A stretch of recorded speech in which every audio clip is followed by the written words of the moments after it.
Maybe we'll have them back by Friday. Possibly. Not a promise. Could happen. But there will be, this is a promise, a review session for the final in this room after the lecture on Friday.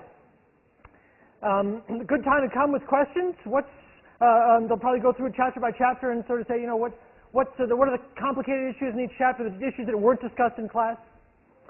The final itself will be in this room 1 week from Friday. So it's not during finals week. So if you're going to come, don't come in finals week because the final will be over by finals week. And then a week from today, at the end of lecture, course evaluations will be distributed. So if you're watching this at home and you would like to criticize or comment or in some way evaluate this course, well, come in on Wednesday, at least at the end, so that you can fill out the forms. All right, so where are we? We've been talking this whole quarter about relationships, about how relationships, intimate relationships, succeed or fail. Interesting topic. And we've talked about a lot of the things that sort of make relationships successful, a lot of things that couples do to make relationships successful, and a lot of things that put relationships at risk, a lot of things that make relationships not so good. What we haven't talked about is, especially in the case of relationships that are not so good, well, what can we do about it? So let's say there's a relationship that you want to help or improve or make better. Is there anything that you can do to make relationships better? Can we change relationships? Now, we've talked about a lot of ways that we as members of our own relationships can improve our relationships. But we haven't talked about what can we do for other people's relationships? How can we intervene as concerned citizens, as therapists, as policymakers? Well, that's the issue we're going to talk about today. Now, this topic is a big enough topic that people get degrees just in this topic. I'm going to spend one lecture on it. So I'm going to zoom through a lot of stuff to try to give you an overview of the field as I see it. But I'm acknowledging at the outset that this is a shallow treatment of a deep and complex issue. That issue being, how can we improve relationships and make them better? Well, first of all, what's the issue? What are we trying to actually accomplish? We're trying to address the phenomenon that in the United States, people, when they experience relationship problems, go for help. Not all of them, but it's the number one reason why people seek counseling in the United States. So of all the people who seek counseling or therapy in the entire United States, the number one thing that sends them there isn't, I'm having arguments with my mom. It isn't, I'm having difficulties at work. I mean, people do go to therapy for those issues, but the number one reason is, I'm having trouble in my relationship. That is what sends people to therapy. So what the topic for today is, well, what is it that a counselor can do? What can we offer people who are seeking counseling for their relationship problems? Because there are a lot of them. Here's the problem. By the time couples seek counseling, their problems are usually severe and old. Which is to say, by the time people seek counseling for intimate relationship problems, those problems have already become major problems and have been problems for a while. So research, when people come to therapy, they ask them, how long is this problem that you're coming to therapy for? How long has it been a problem? And studies that have asked that question find that the answer is a long time. Years, in fact.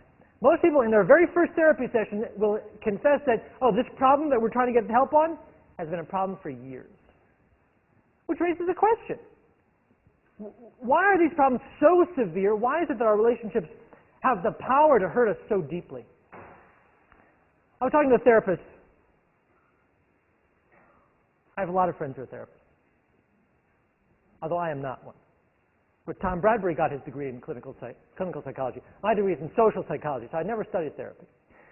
But a therapist that I know talks about couples therapy that he does. He talked about one couple that came to therapy for terrible problems, and the big issue that they fought about, the big issue that they argued about, was whether you should clean the lint screen on the clothes dryer before you put the clothes in, or at the end of the load after you take the clothes out. I wasn't asking for votes. Why not do it both? But that's not the point. The point is that why was this such a severe problem? Why is it that of couples, I mean, you were laughing. Like, come on, who cares?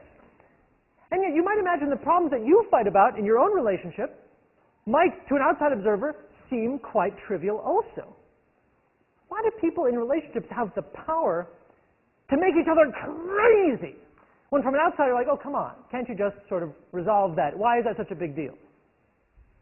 The answer to this question, it's kind of a profound one, is that the people we're in intimate relationships with, we let in deeper than anyone else.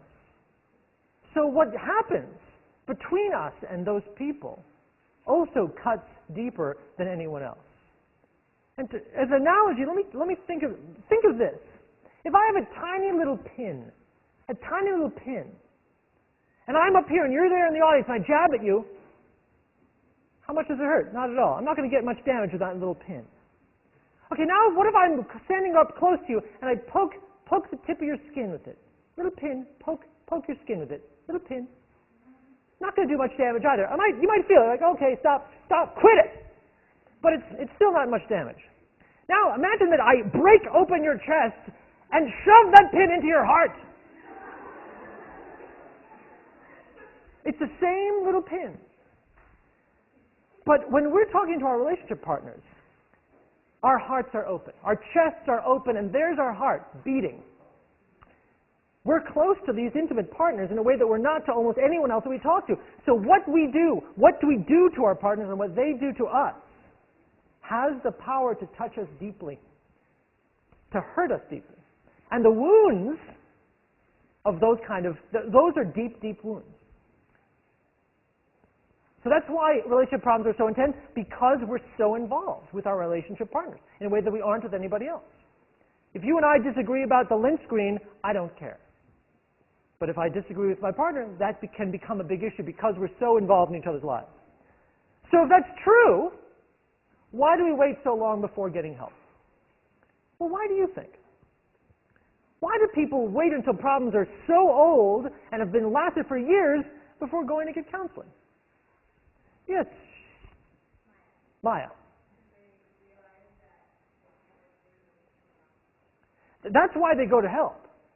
And I think the point is, Maya, that it takes people a long time to realize that. And what's your name? Riley?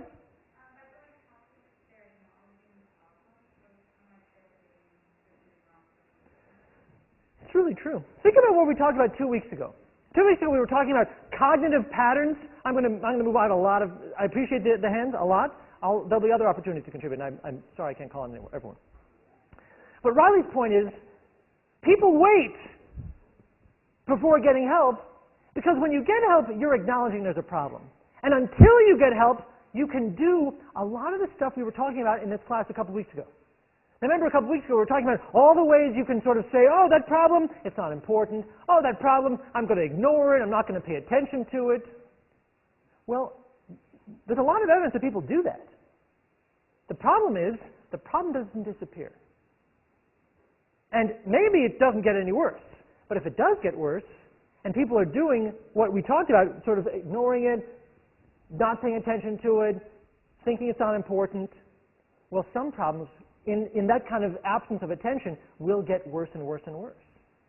We talked, too, a couple weeks ago that we're highly motivated to believe good things about our relationship. We don't want to believe we're in a bad relationship. That'd be very painful.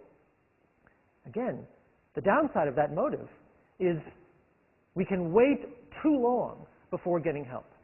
And as Riley points out, once you get help, you're acknowledging something that is essentially very painful to acknowledge. There's another point here, which is that usually our relationship problems don't happen like a gunshot. Bang! Oh, a relationship problem. Rather, relationship problems are like the old story of the frog in the pot of water. You know the story? That basically there's a frog in a pot of cold water, and then you put the water on the stove, and it slowly gets hot. Now, the frog could easily jump out of the pot of water, but there's never a moment where the water's too hot. It just gets a little bit hotter, hotter, hotter, hotter, hotter, and then the frog ends up boiling to death without jumping out. In a way, our relationships are like that. Our problems fester. relationship problems tend to change slowly. So it's easy at the beginning to say, well, that's not an important problem. It really isn't an important problem. And then every day it gets a little worse, but it's just a tiny bit worse. There's never a clear threshold for, oh, here's where we've got to go for help. Until sometimes there's a triggering event, an infidelity, an outbreak of violence, a period of separation where suddenly the couple says, okay, now we can't deny anymore, we need help. But that's what it takes to overcome the motive not to see the problem. So it's reasonable, it's human, and it's consistent with everything in this course that relationship problems, when they happen, are serious, and by the time people go for help, those problems have been around for a while. Well, what can we do about it? What can we do to help couples? In general, people who try to help other people, like people who are trained in public health, distinguish between three different ways of helping, three different strategies for helping people's lives. And the strategy that is sort of most common that you think about is called tertiary prevention. Tertiary prevention is treat the disease. Find the diseased people and cure them. So tertiary prevention is, oh, you've got swine flu, let's give you fluids and take care of you. You've got the disease, now we're helping you. Couples therapy, as you and I might imagine it, where the couple says, we're in terrible shape, therapists, help us. That's tertiary prevention. They've got the disease being an unhappy relationship. Tertiary prevention says, how can we fix that disease? How can we fix the relationship? But public health people say, that's not our only option.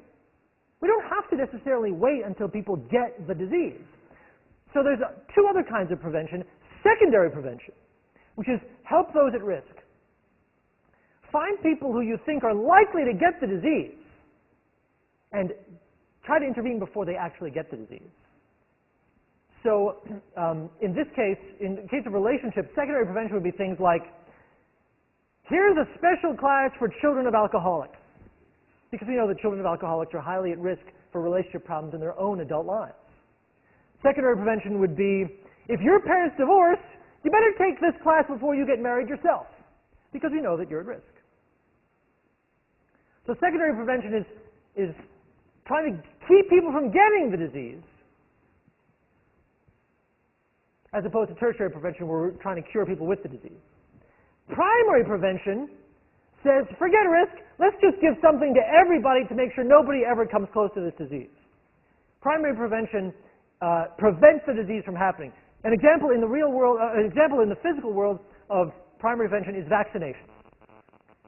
So everyone, a lot of people in the country get vaccinated, whether they're at risk or not. The government just says, you know what, everyone's going to get the measles vaccination. Relationship researchers have, in recent years, tried to say, can we somehow vaccinate people against divorce or bad relationships? Can we give people some kind of treatment before they're ever at risk at all that'll help them? Well, we'll talk about that in a moment. So 3 levels of intervention, tertiary, secondary, primary. Very important to know this. And it's important to know that what most people do is wait until they have the disease and then try to get fixed.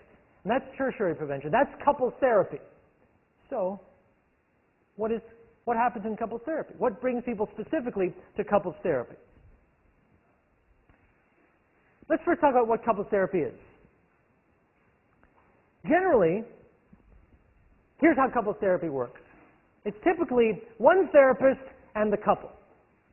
Some therapists will say, okay, I'll meet with each person separately, but I also want to see the 2 people together. But your typical, again, if you've ever seen a movie where couples therapy happens, or a comedy sketch where couples therapy happens, I mean, there's a cultural image of what this is like. There's a therapist, and there's 2 chairs in front of the therapist, and the 2 chairs have a couple in them, and they're talking, and they're arguing, and the therapist's like, hey, hey, hey. But you can imagine 15 to 20 weekly sessions, 60 to 90 minutes long. The truth is that therapists who do couples therapy have a variety of backgrounds. If you're interested in becoming a couples therapist, I mean, you're in luck, because it's not hard to do. Well, I mean, maybe it's hard to do. I'm not one. But you can do it with a PhD. You can do it with a PsyD, You can do it with a master's in family counseling. You can do it in a master's of social work, clinical social work. There's tons of different degrees that allow you to put up a shingle and call yourself a couples therapist. There are certain times when couples therapy is what they call contraindicated. In other words, you don't want to give couples therapy to particular couples. Particularly couples that have where you have, as a therapist, a sense that, you know what, this couple needs other kinds of therapy, not couples therapy. For example, if they're struggling with a serious drug addiction, they need drug addiction counseling, and the couple's issues are secondary. If they're dealing with serious domestic violence, they need to deal with that issue. We don't need to have them talk about their emotional communication. Often there's specific therapies for people dealing with infidelity.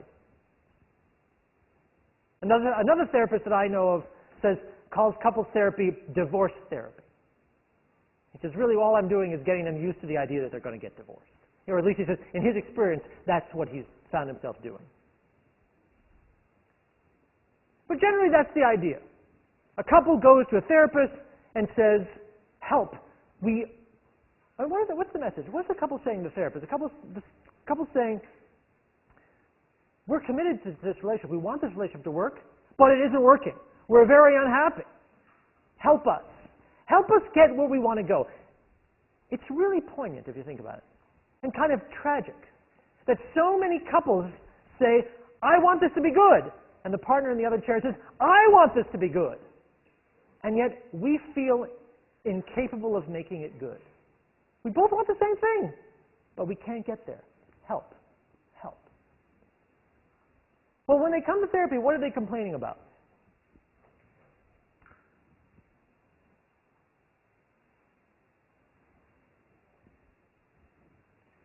Any animations this whole course have been borrowed from Tom Bradbury.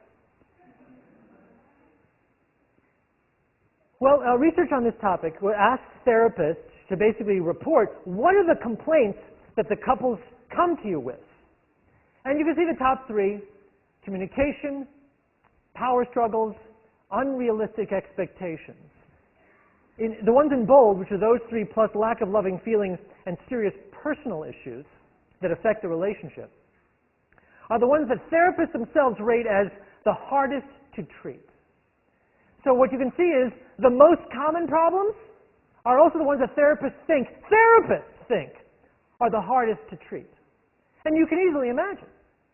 Couples come in, what does it mean, unrealistic expectations? It's when each person is accusing the other and saying, hey, you're expecting too much. What you're asking of me isn't fair. You're asking something that I cannot give you, and it's unfair for you to ask. Well, that's tough. Because the person says, this is what I want. And the other person is saying, not only are you not going to get what you want, but you don't have any right to want what you want. Oh, that's tough because this is what I want. I still want this. What are you going to do? What can you do as a therapist? That's a very tough issue. So the problems that people are coming up with are tough problems. Let's describe a typical case in really an abstract form, okay? Rarely abstract, but this is just the outline of, give you a flavor of how incredibly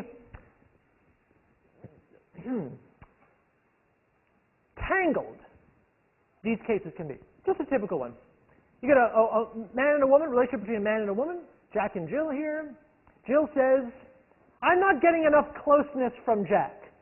I also want him to do more at home and spend more time with the kids. Very frequent, common complaint, especially from, let's say, wives and married couples. She's saying, my husband he's aloof, he's not involved with the family, he doesn't care about me, I don't feel like he is emotionally present. I want him to sort of step up a little bit, to care more about what's going on in the family, and I don't feel like he does. He just comes home and he's distant. And Jack, the husband, says, oh, we've got plenty of closeness, but where's our sex life? You want closeness? Let's have some sex. We'll be very close after that. I also need a little bit of my own space. I work very, very hard, and I want to be valued for what I do. I'm putting a roof over our heads. I'm paying the bills, and I come home, and I'm working. I come home, and then you're like, oh, you aren't doing enough. That doesn't seem fair. So you see, they have totally different perspectives on the relationship. They both want something from the other person, and each one is saying, hey, you step up and I'll step up. So Jill says to Jack, you are insensitive and you're selfish. It's all about you. I don't feel sexually attracted to you when you're insensitive and selfish. And he says, hey, you're cold and you're a nag. I don't feel like I want to hear about your day when you're being a nag and being cold to me. I don't feel close to you when you're withholding sex. So both of them, I mean, this is not something like, oh, I've never heard of a couple like this. This is like your typical couple from every movie and every sitcom. And yet, in real life, this is a difficult situation. And both people feel misunderstood. And both people feel powerless to improve the situation because both people are saying, what I want is fair to want, and your failure to give me what I want is unfair. And therefore, I must say, malicious. You want to improve the relationship? Give me what I want. But they're both saying that. They say, I'll give you what you want if you give me what I want. They both feel unloved. They both feel unappreciated. He says, I'm working, and I come home, and you're mad at me when I walk in the door. She says, I'm working, and then you come home finally to give me some relief, and then you don't want to be involved? And you think I've been having a vacation at home, taking care of the family? And they both feel pessimistic about the future of the relationship. If I can't make this better, and right now this sucks, what are we going to do? How are we going to get out of this? We have the same arguments over and over. Both are willing to invest in the relationship. You imagine a couple like this, they have a house, they have kids, and more than that, they have a history. Couples that have been together for a while have a history. You don't want to let go of your history. You've got photo albums. You've got shared CDs. You have children and a home and family and a friendship network. They have a lot invested in this relationship, even though their intimacy is broken. They want something that will work. They go to the therapist and they say, help. Help. We've been wounding each other. We've been fighting with each other. We haven't shared intimacy. We haven't shared affection. Do something for us. Get us out of this. Okay, what do we have to offer them? What do we have to offer them? Couples therapy is not old. Figure individual therapy is not that old, right? Freud is just a little bit over a century old. Couples therapy didn't really start until divorce became kind of more accepted. So couples therapy is really a product of like the 60s. That's when couples therapy became a bigger deal. In the 70s, it was a huge deal. So we're talking about something that's less than 50 years old. And yet in that time, a number of different schools of thought have emerged on what we can do. A number of different schools of thought. So most therapists don't necessarily rigidly adhere to one type of therapy. But there are specific types that have been described in different books, different systems of thought, different kinds of training. There are more different kinds of couples therapy than I can possibly review in this one lecture. What I will do, though, is I'd like to review for you 3 of them and just give you a sense of how different they are. Now, again, most therapists aren't necessarily deeply in one school of thought. Most therapists would call themselves maybe eclectic. They'll do whatever seems right in the moment. But it's worth knowing what these kind of couples therapy archetypes feel like, what the flavors of them are. So there you are. You're a therapist. There's Jack and Jill. They're saying, well, what are we going to do about this problem? What do you do? Well, it depends what model you're working with. Let's imagine you're working with a psychodynamic model. That's one flavor of therapy. Psychodynamic models say, they come out of Freudian therapy, Freudian individual therapy. They say, look, people are driven by unconscious motivations that were developed in their infancy. They're playing out in their adult relationships all sorts of unresolved issues from their infant relationships with their parents, often. So the goal of psychodynamic therapy is to identify and change these unconscious perceptions of the partner and the associated emotional reactions. Typically, a psychodynamic model says, you're not mad at your wife, you're mad at your mom. And you're projecting your issues with your mom onto your wife. And of course, Freud turns around and says, and you're not mad at your husband, you're mad at your dad. You're trying to get from your husband what you didn't get from your dad. So now the psychodynamic therapist doesn't come right out and say that, but rather it comes out and says, well, let's find out who you are. And if I can do that, if I can figure out what your individual issues are, then I can try to promote sort of more real responses to the situation. So the psychodynamic therapist says, don't respond to your childhood trauma. Respond to each other in the moment. And try to not be playing out with each other these old dynamics. So now that's just the model. There's a number of different specific types of therapy that are associated with this model. And here's one example.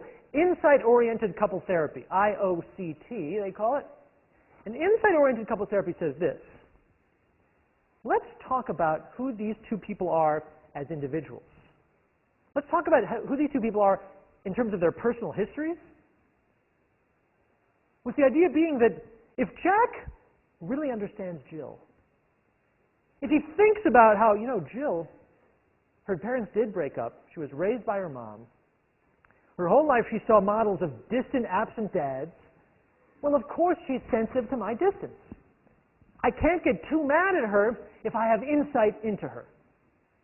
If I understand where her issues come from, I can't be that mad. In the same way, Jill will be understanding Jack.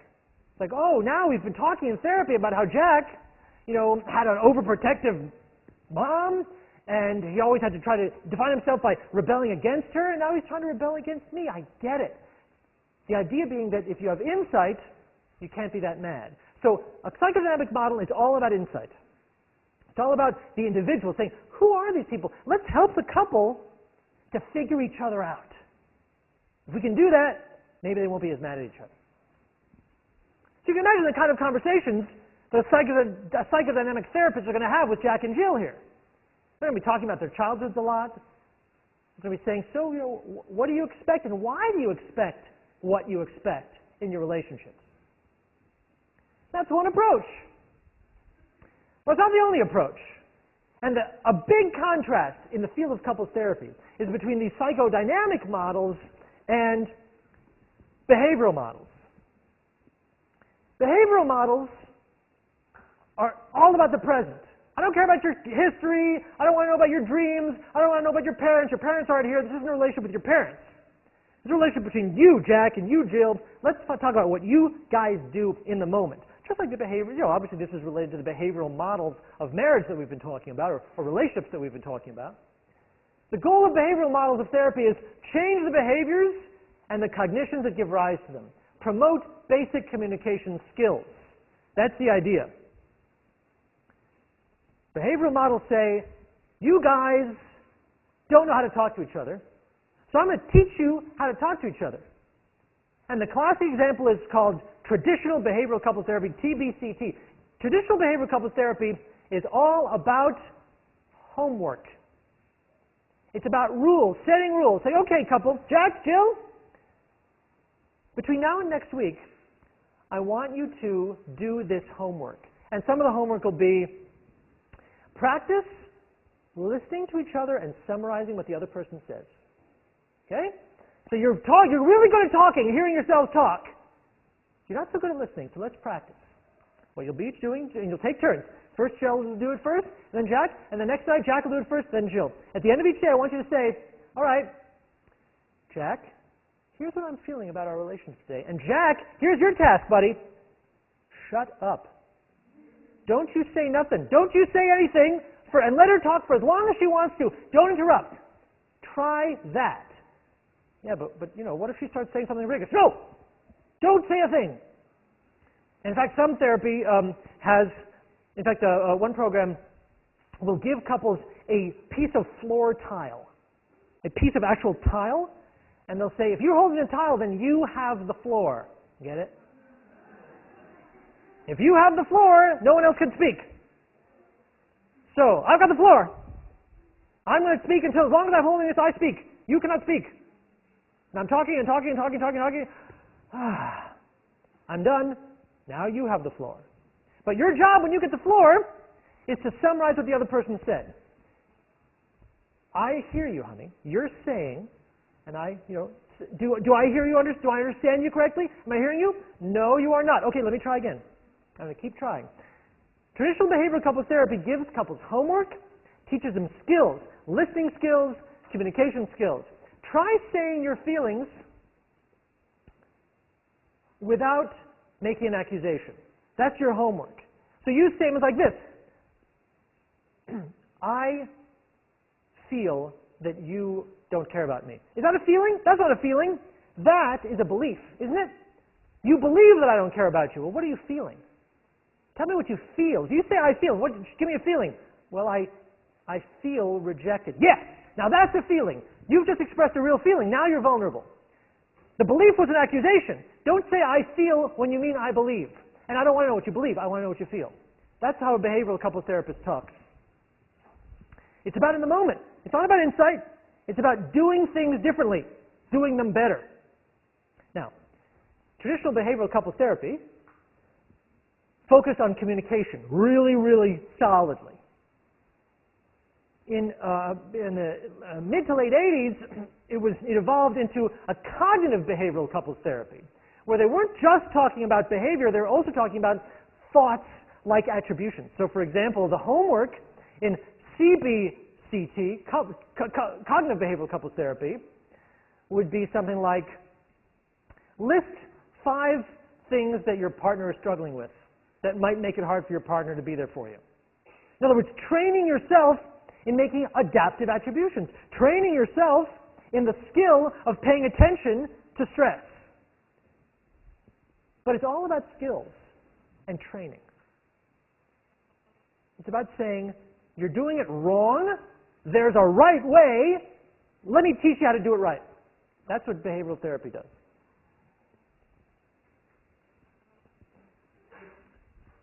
Question, Danielle? Yes.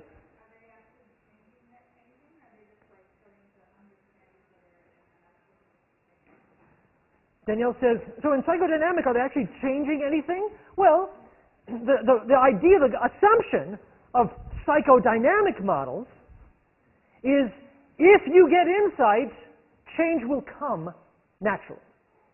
If I understand you, the relationship will change. Behavioral therapy says, no, that's not true.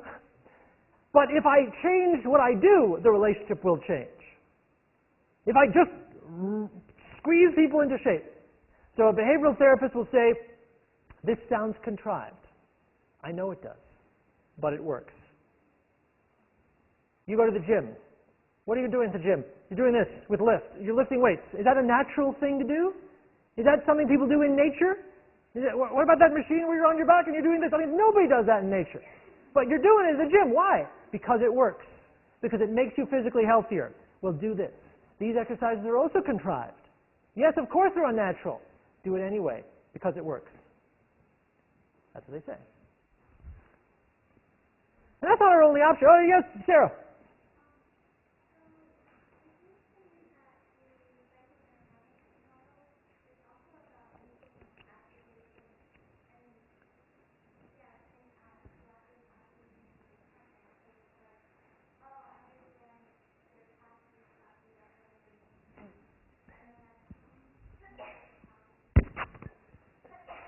Sarah makes an excellent point. She says, well, one part of psychodynamic models would be to change the attributions I make for my partner's behavior, Sarah says. Because if I understand, why you're doing what you're doing, I'm less likely to sort of attribute your behavior to you don't like me, and I'm more likely to attribute to your childhood trauma. Yes, that's true. But the language is very different. And they don't explicitly focus on that attribution process. The focus is understand your partner. And then the idea is that then in the moment I'm going to be less likely to make maladaptive attributions. Whereas in behavioral models, that's the focus. Especially in cognitive behavioral models, I'm actually saying, think about making different attributions right now. It's much more targeted. So those are two possible models. Here's a third. Emotion models. Emotion models say, look, relationships are unique. What makes relationships unique is our emotional vulnerability in relationships. And what makes them so painful is that when we're vulnerable, we can be hurt. When I share, the most painful thing in the world, according to these models, is when I say, you've hurt me, and you say, tough, or I don't care, Or when I say, I'm in pain and you don't soothe me, or you don't touch me. That's the worst thing. So emotion models say, let's talk about our feelings, our core feelings, and how we can promote healthy responses to these things. Now, as Sarah, you might be saying, well, that's also kind of overlapping. Yes, there's overlap everywhere. The phenomenon is still relationships, intimacy, but it's a different spin. Here, it's not about behavior, it's not about communication, it's about what were you feeling? What are you feeling now? How does it make you feel when he does what he does, when she does what she does? How do you hope to feel? And how can you share that feeling with each other in a way that's safe? How can you soothe each other's emotions? How can you soothe each other's pain? And how can you be receptive to each other's pain? So the idea is to help couples to see that the relationship is a safe place. In other words, to make the relationship a safe place to express deep feelings. So this is a very different idea. You can see how it would be related to psychodynamic models. That, if the relationship was a safe place to express deep feelings, you might get more insight into your partner, sure. But the focus here is not on insight, it's still a process, but it's not so much a process of specific behavior and following rules, but rather a process of getting closer by allowing the sharing of deep emotions. That's the goal here, is to make it, so there's two examples. Emotionally focused couples therapy simply says, emotionally focused couples therapy is specific to attachment theory. It's sort of derived from attachment theory. It says, the worst thing you can do in a relationship is say, I'm not there for you. Because that's the anti-attachment. What I want from, attachment theory says, what I want from my intimate relationships is a secure base. Is to know that if I turn around and I look back, you'll still be there. An attachment injury is when you've given me a reason to doubt that. I don't know if I can count on you. Emotion-focused couple therapy says, let's, in this room, learn how to share, at least in this room, and then hopefully when you're alone, share what you're really feeling. Share what you're most afraid to share. And practice accepting that. It's a little bit like behaviorally oriented therapy, but it's not about behavior. It's not about the words you use. It's about the emotions you share. With the idea being that if we can create a situation where couples are able to say, this is what I'm really about, this is what I'm really feeling. I'm terrified. Terrified that you will leave me. I'm terrified that you don't love me. I'm terrified that you don't really need me around. The ability to share those absolutely fundamental feelings and anxieties and be nurtured for it and be responded to in a positive way. That's what emotion-focused therapy is all about creating in a couple that's lost it. Heidi.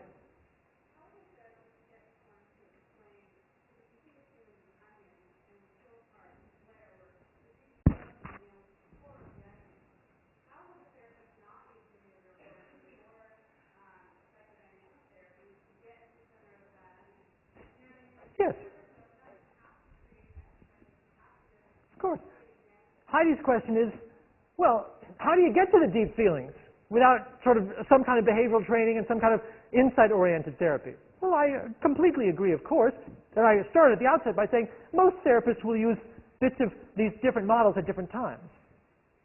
But a pure emotionally focused couples therapy would say, let's go from feelings to deeper and deeper and deeper feelings, and the focus will be on emotions. But yes, again, my point is not to say that these are different continents. But they're different sort of spins on a common goal, which is helping couples. Robbie?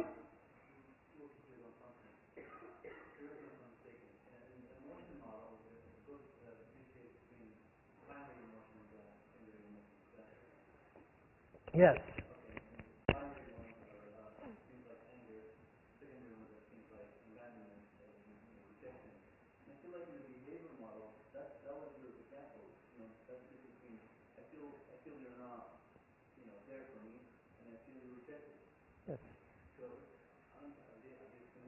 Yes, I keep saying it, yes. There is overlap, but absolutely, Robbie. Is that behavioral models will also talk about emotions, but the focus, again, it's subtle, but the focus of a behavioral model will be, what's the best language to share emotions? And what's the best language to share a complaint? And what's the best language to share a happy thought? And what's the best language to share anything that you say to your partner? Emotion-focused models are more narrow. They're not talking about language, but they're talking about emotions. There will be overlap. A pure behavioral person will not ignore emotion. A pure emotion-focused person won't ignore behavior. It's just a shifted emphasis. Another example I want to talk to you about in terms of emotional-focused therapy is a new kind of therapy called integrative behavioral couples therapy. And this is kind of a hybrid of emotion models and behavioral models, developed by a guy at UCLA named Andrew Christensen. And the idea here would be to say, how can I understand my partner? It's kind of a mixture of all three of them. How can I understand my partner, learn how to share emotions with my partner, and also accept my partner? And feel accepted by my partner. Integrative behavioral couples therapy, one of the focuses is, one of the catchphrase of integrative behavioral couples therapy that I kind of love is this: we do not get a line item veto on our partners. We don't get a line item veto on our partner. What that means is, you don't get to say about your partner, oh, I love this about you, or this about you, this about you, but change that. No, your partner's a package. And integrative behavioral couples therapy, IBCT, tries to get you to understand, well, how is my partner a package? And what parts might I ask for change, and what parts do I have to accept as part of the package? And am I willing to accept those things? Acceptance is a big idea in integrative behavioral couples therapy. Why?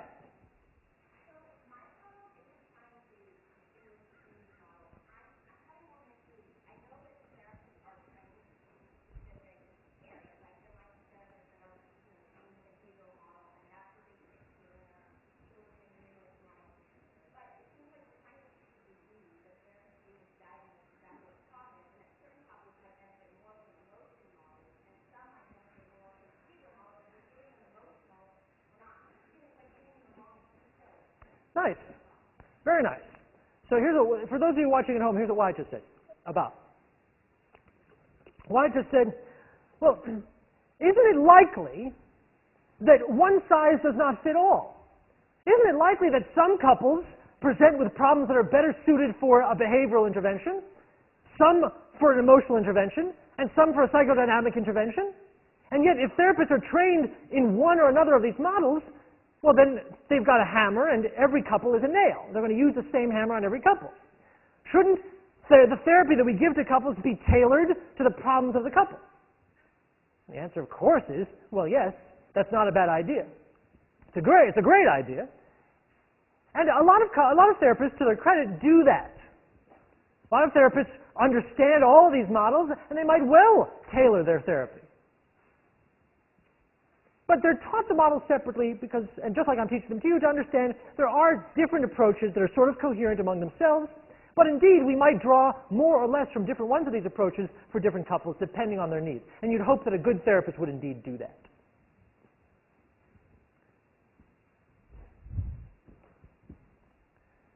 So we have these models. And we have therapists using parts of them, some of them, more or less. How can we determine if it works? It's one thing to have a medicine. Like, oh yeah, I've got a lot of medicine, but does it work? Are we able to fix couples? Well, there's different ways of addressing this question. There's some very specific ways that are quite different from each other of addressing the question of whether therapy actually works, whether it has an effect. One question is the therapy better than nothing? Well, so you can imagine the research that addresses this question. You randomly assign couples to either therapy or what's called a waitlist control condition. So what happens is this: couples come to a clinic and they say, we want therapy. And the person at the clinic says, well, would you be willing to, we'll give you therapy free if you're willing to be a part of a study. So they say, okay, yeah, I'll do it. I'll be part of the study. And now we randomly assign you. Half of you get the therapy right now. Half of you get nothing. And we'll tell you we'll give you therapy in 2 months or 3 months. And then at the end of 3 months, The couple that hasn't gotten anything is measured again, and the couple that got the therapy is measured again, and we compare. Better than nothing means the couple that got the therapy does better than the couple that got nothing, given that they were both drawn from a population that wanted therapy and was suffering. That's one way of addressing these effects. Another is it better than other therapies? Much harder. Most research can barely get this done. They say, oh, my therapy is better than no therapy. Better than other therapies would be to say, okay, now I've gone to the trouble of training people on one therapy and training people on a whole different therapy and a control condition. Usually you don't see that very often. So we have a lot more data on this, which I'll tell you about in a moment, than we have on this, whether some therapies are better than others. Well, we have some data on this too. This is the hardest. Does it work over the long term? So there's two ways to address the therapy, to address the effects of therapy. One way would be to say, hi, I've given you 15 weeks of therapy. It's week 14. Hey, it's week 15. How's it going? You doing better? Great. See you later. Now that would be an effect, but we don't know if it lasts when the therapist goes away. When they actually leave the office and not come back, we don't know what happens. If we really wanted to know that therapy worked and fixed the relationship, we'd want to say now, after therapy, once they stopped coming to therapy, they still stayed good. And they stayed good for a long time. That would be a great evidence that therapy really fixed them and then sent them off on a whole different trajectory. That'd be awesome. But it's very hard to do. Because once you don't have them coming to therapy, couples don't want to talk to you anymore. They move, they leave. Therapists themselves don't follow people who aren't in their practice anymore. So it's very hard to get long-term data on the effects of any of these therapies. And there's one other issue that's so complicated it deserves its own slide. And here it is. There's a distinction between studies that measure effectiveness and studies that measure efficacy. Now, those words are so alike, it's easy to get them confused. But you won't get them confused, will you? And if there's a question on the final a week from Friday that asks you to distinguish between the two, you'll totally get it right. Especially you people watching at home. Here's the difference.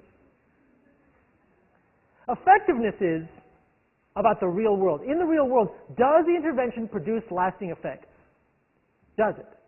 When therapists are trained on this and they go out in the world, are they doing good? Are relationships better in the world?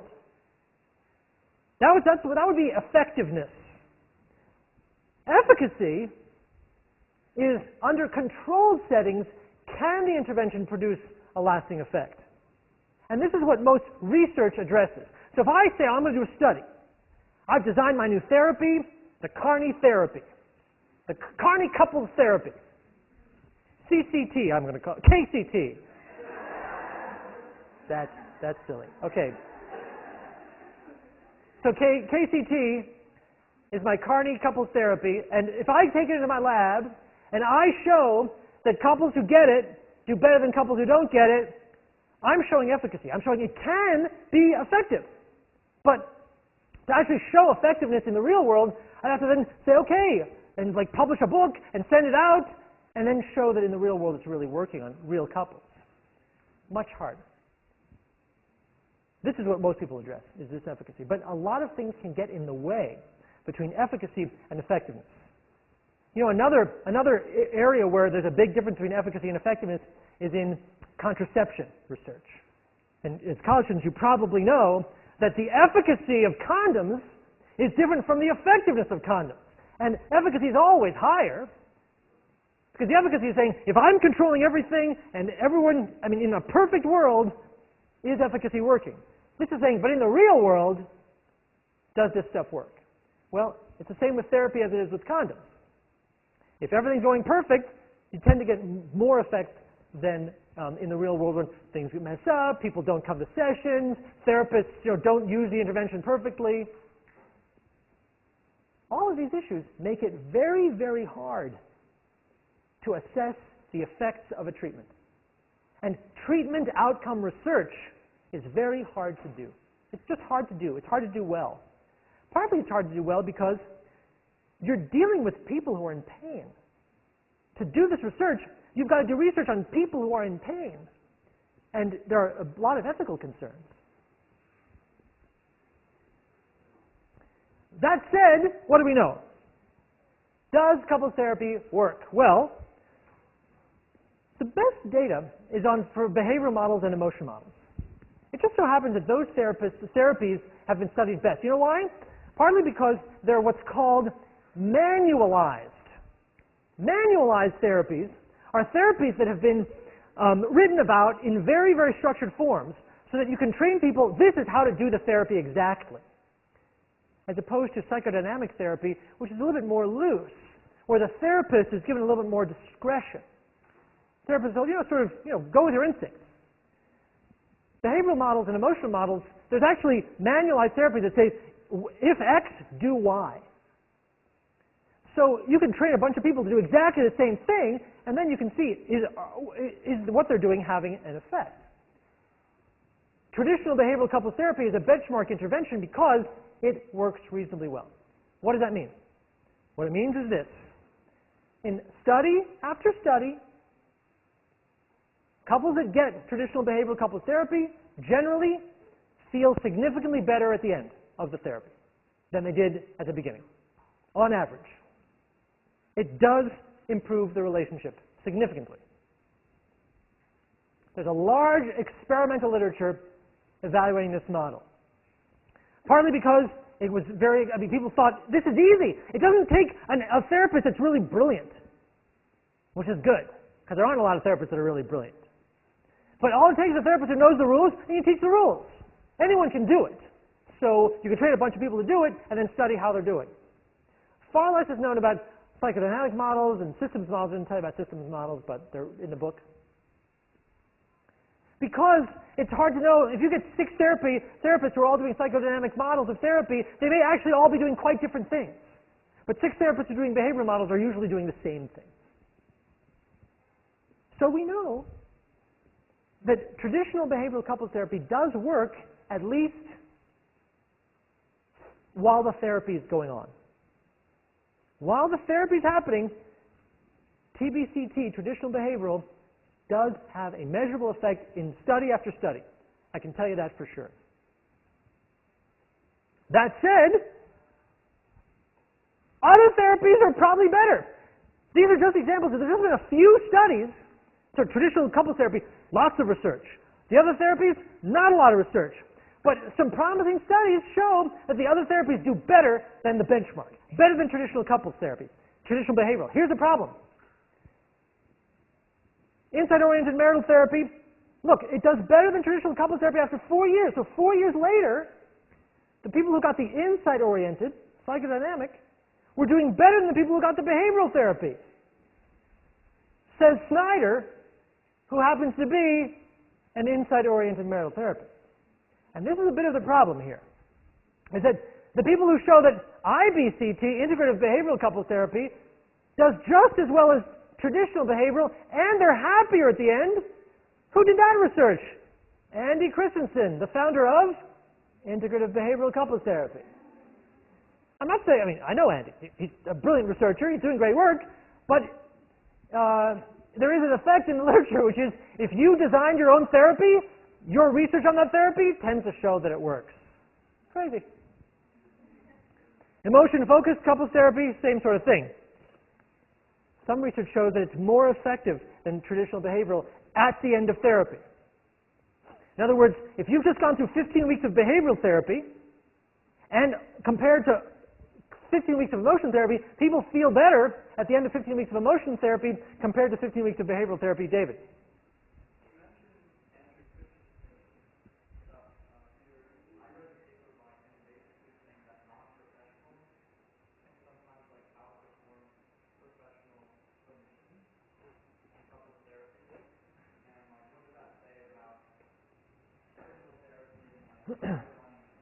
Well, you open up a whole can of worms. Here's what David said. David says, sort of off topic, but it's okay. David says, I read a paper which happened to have been written by Andy Christensen, who again, he's a brilliant researcher.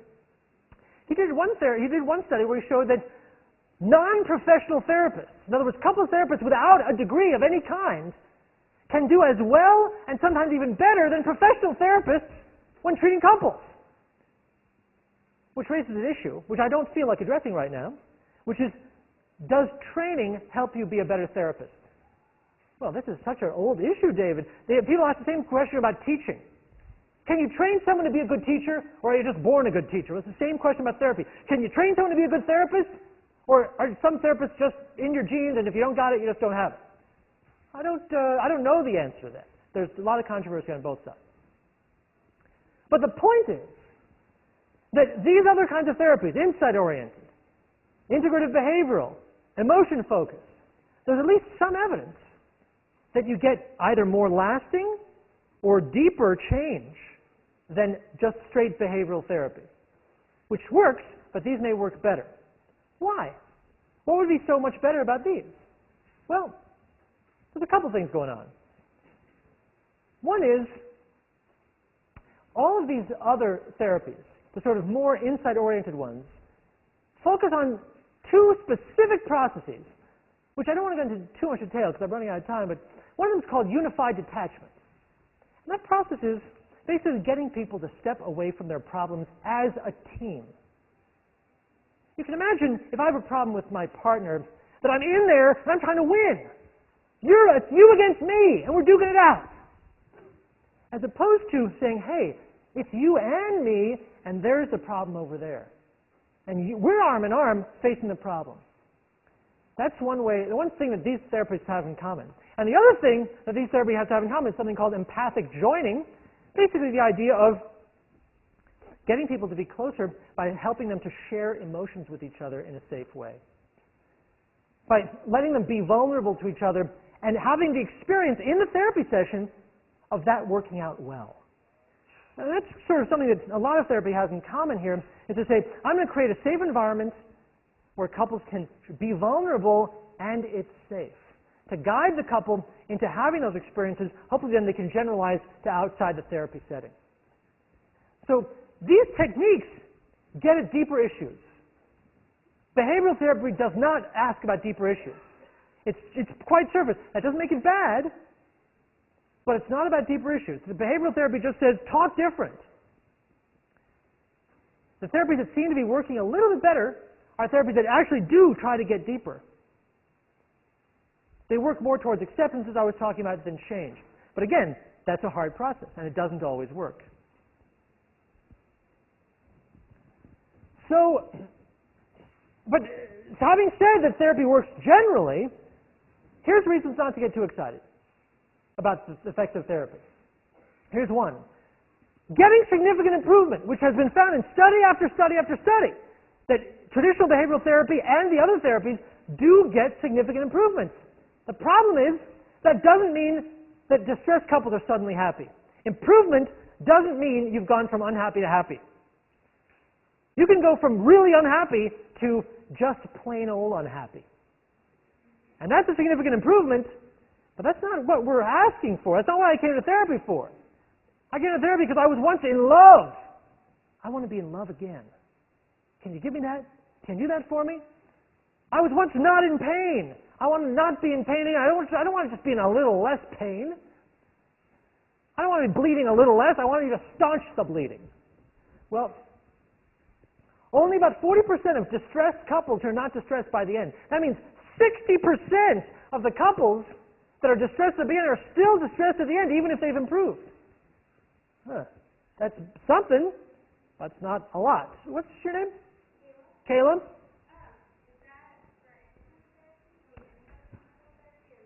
This is across therapies. Here's the other problem. Relapse rates are high. Now, we don't know a lot about relapse. Relapse meaning you leave the therapy like, hey, this is great, we fixed it. And then a couple of years later, you're like, oh, no, we didn't fix it at all. There's not a lot of data that follows those couples, I was saying, but the data that does follow shows that after people leave therapy, let me imagine, therapy gives you a boost, now you're up here, but after a while, you go back to old patterns.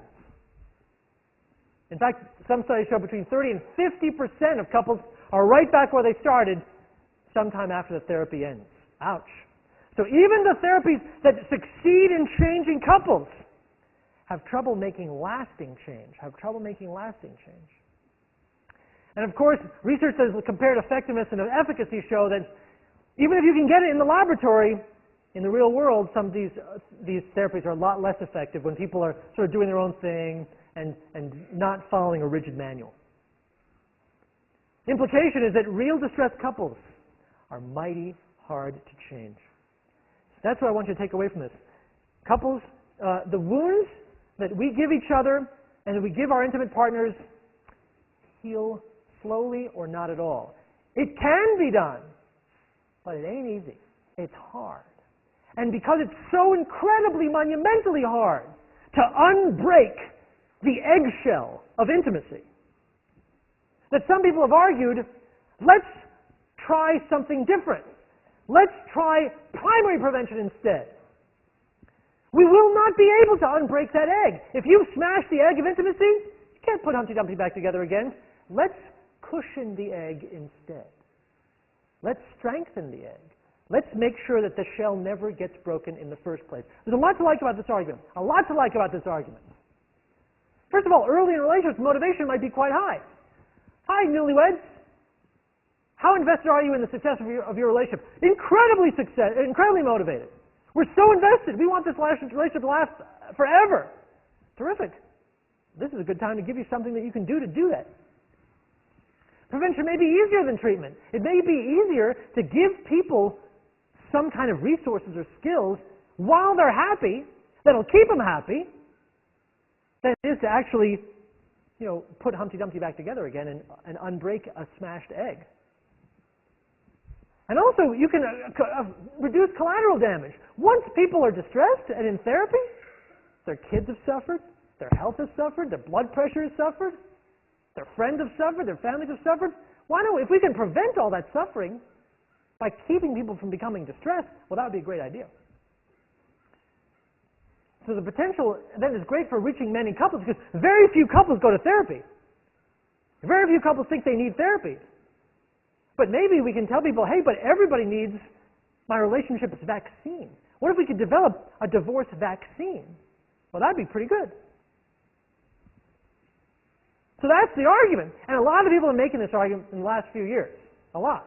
Saying, look, forget therapy for broken couples. Let's see what we can do for happy couples to keep them happy. And here's generally what's been going on, briefly. There are many forms. So there's premarital counseling. Catholic Church requires it. If you're going to get married in a Catholic church, your church pastor, I think, will require that you go to some kind of program and have a certificate before you get married, saying you've had a premarital education. There's self-help books, premarital, videotapes, online exercises, workshops, all for couples who are happy. The idea is, you're happy, we're going to teach you how to stay happy. We're going to give you the vaccine. But what they're getting varies widely. Some people are getting 6 hours on a Tuesday night. Some people are getting 4 weeks of 5-hour sessions. Some people are getting a weekend retreat. But the people who are leading the way are religious organizations. Makes sense. Because most people do get married in some kind of religious setting. Very few people get married in front of a justice of the peace. A lot of people are getting married in temples and churches. And so temples and churches are invested in saying, hey, newlyweds, we want you to stay happy, and we have control over you while you want to get married here. So they've been leading the way on getting people sort of some kind of vaccine. The problem is that there's very little research on whether these things work. And there's so many different things. But I'll tell you what is also true is consumer satisfaction tends to be very high, which is to say that at the end, if you ask couples who've been through this premarital stuff, did you like it? Did you have a good time? Couples did. And why not? By the way, why? It's very fun. Why? Think of it. You're in love.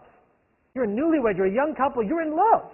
And someone says, hey, do you want to spend 6 hours talking to each other about why your relationship is so great and how to keep it that way? Well, yeah. That sounds pretty fun. But here's the other problem. Who's going to attend this stuff? The couples who think that'll be fun. So imagine two newlyweds. Blissful, their hearts above their heads. They're so excited, perfect newlyweds. And they're about to go to get married. And someone says, hey, do you want us to also spend a weekend talking about your relationship? Sure, we'd love to. That's a low-risk couple in the first place. What about the couple that's sort of the, let's just go to Vegas and get this done, sort of the higher risk newlyweds? Well, they're less likely to do any of this. In other words, it's not clear that prevention programs are going to reach the people who might need them most. Well, does it work? Well, I told you, they haven't been tested systematically. When they have been tested, the follow-up periods have been very short. There's some evidence that skills-based programs do improve communication at least. So one program is called, very famous, well-known in the United States, developed by two researchers at the University of Colorado, Boulder, called PrEP, Premarital Relationship Enhancement Program, P-R-E-P, PrEP. PrEP is sort of the Walmart of premarital education, which is to say it's dominant, it is everywhere. And PrEP is a skills-based program. It's straight behavior. It says, every newlywed, you should learn about using I feel statements. Every newlywed should learn about summarizing what the other person has to say. And there's some evidence that if you give people PrEP as newlyweds, they do communicate differently throughout their relationship. But there's some evidence that the effects on the marriage fade. And this makes sense. So in other words, couples that get these interventions, at the end are like, wow, not only am I happy I got it, but I feel equipped to do everything terrific. Problem is, over time, things change. Life changes. We were talking last week about external forces. Over time in relationships, stuff happens that you didn't expect. So the effect of an intervention you got while you were newlyweds do tend to fade over time. So what about secondary prevention? Here's the argument for secondary prevention, first of all. The question is, should all couples be treated the same? And this is essentially Wyatt's question, anticipating. The problem with programs like PrEP or other kinds of premarital intervention is that they're very costly. They're costly in terms of time and training. Got to train people to do this stuff. And then we don't know if it works. So there's a lot of resources being devoted to programs that may or may not work. And here's the other problem. Not everyone may need it. It's the same issue with vaccinations nowadays. Nowadays, some families are choosing not to vaccinate their kids. Why? Here's the argument. Why should I give my kid a vaccine against measles when there is no measles practically in the whole country? If smallpox has been practically obliterated, why should I get vaccinated against smallpox? Well, the same argument has been made about premarital education.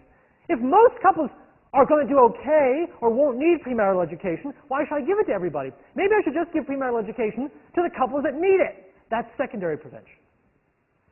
Well, here's a study that addressed this issue. Pretty great study by a guy named Kim Halford and his students. They used a version of PrEP, S-PrEP, which means self-administered PrEP. It's basically you're reading the rules, no one's telling you them, but you're just teaching yourself what you're supposed to do. And they gave it to high and low risk couples. Here's how they defined high and low risk. High risk, if your parents divorced or if your father was aggressive. So if you report that your parents broke up or you report that your dad was physically aggressive towards your mom, that was called a high risk person. Low risk was your parents were intact and no aggression. Everyone got the premarital intervention, and they looked at change over 4 years.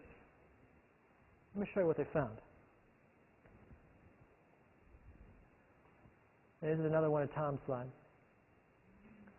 Look, what they found was this.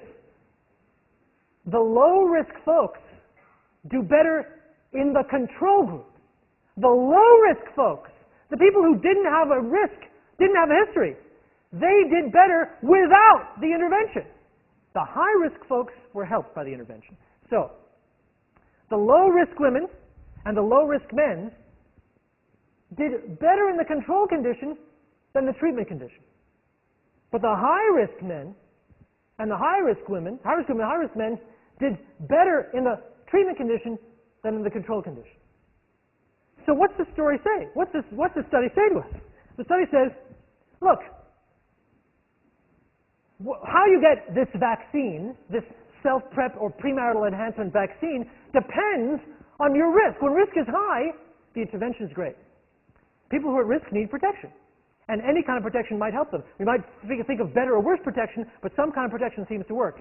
But when risk is low, if you're not at risk for smallpox or divorce, you may not need a vaccine or a premarital intervention. In fact, it may harm you. If it's not broken, don't fix it.